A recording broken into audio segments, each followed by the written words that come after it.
João, capítulo 12. 6 dias antes da Páscoa, Jesus foi para Betânia, onde estava Lázaro, a quem ele tinha ressuscitado dentre os mortos. Prepararam-lhe ali uma ceia. Marta servia e Lázaro era um dos que estavam à mesa com Jesus. Então Maria, pegando um frasco de perfume de nardo puro, muito precioso, ungiu os pés de Jesus e os enxugou com os seus cabelos. E toda a casa se encheu com o cheiro do perfume. Mas Judas Iscariotes, um dos seus discípulos, aquele que estava para trair Jesus, disse: por que este perfume não foi vendido por 300 denários e o valor não foi dado aos pobres? Ele disse isso não porque se preocupava com os pobres, mas porque era ladrão e, tendo a bolsa do dinheiro, tirava o que era colocado nela. Mas Jesus disse: deixe-a, que ela guarde isto para o dia do meu sepultamento, porque os pobres estão sempre com vocês, mas a mim vocês nem sempre terão. Uma numerosa multidão dos judeus ficou sabendo que Jesus estava em Betânia.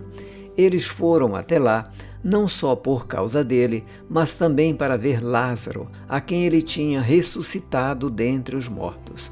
Mas os principais sacerdotes resolveram matar também Lázaro, porque muitos dos judeus, por causa dele, voltavam crendo em Jesus.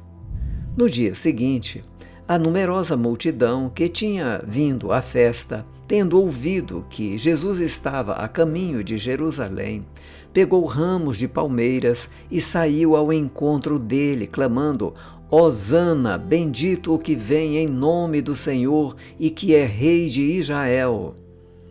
E Jesus, tendo conseguido um jumentinho, montou-o, segundo está escrito: não tema, filha de Sião, eis que o seu rei está vindo montado num filho de jumenta. Seus discípulos, a princípio, não compreenderam isso, mas, quando Jesus foi glorificado, então eles se lembraram de que essas coisas estavam escritas a respeito dele e também de que tinham feito isso com ele. A multidão que estava com Jesus, quando ele chamou Lázaro do túmulo, o levantou dentre os mortos, dava testemunho. Por causa disso, também, a multidão saiu ao encontro de Jesus, pois ouviu que ele tinha feito esse sinal. Então os fariseus disseram entre si: vocês podem ver que não estão conseguindo nada, eis que o mundo vai atrás dele. Ora, entre os que foram para adorar durante a festa, havia alguns gregos.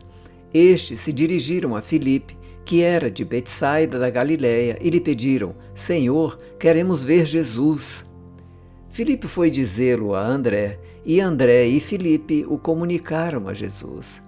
Então Jesus se dirigiu a eles, dizendo: é chegada a hora de ser glorificado o Filho do Homem.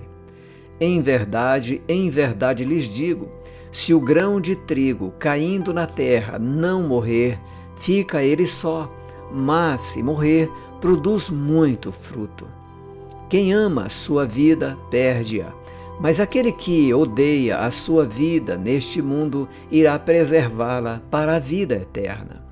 Se alguém me serve, siga-me, e onde eu estou, ali estará também o meu servo. E se alguém me servir, meu Pai o honrará. Agora, a minha alma está angustiada. E o que direi? Pai, salva-me desta hora? Não, pois foi precisamente com este propósito que eu vim para esta hora. Pai, glorifica o teu nome. Então veio uma voz do céu: eu já o glorifiquei e ainda o glorificarei. A multidão que estava ali e que ouviu aquela voz dizia ter havido um trovão. Outros diziam: foi um anjo que lhe falou. Então Jesus replicou: não foi por minha causa que veio esta voz, e sim por causa de vocês. Chegou o momento de este mundo ser julgado, e agora o seu príncipe será expulso. E eu, quando for levantado da terra, atrairei todos a mim. Ele dizia isto, significando com que tipo de morte estava para morrer. A multidão disse: Nós ouvimos da lei que o Cristo permanece para sempre. Como, então, você diz que é necessário que o Filho do Homem seja levantado? Quem é esse Filho do Homem? Jesus respondeu: Ainda por um pouco, a luz está com vocês. Andem enquanto vocês têm a luz, para que não sejam surpreendidos pelas trevas. E quem anda nas trevas não sabe para onde vai. Enquanto vocês têm a luz, creiam na luz, para que se tornem filhos da luz. Depois de dizer isso, Jesus foi embora e ocultou-se deles. E embora tivesse feito tantos sinais na presença deles, não creram nele.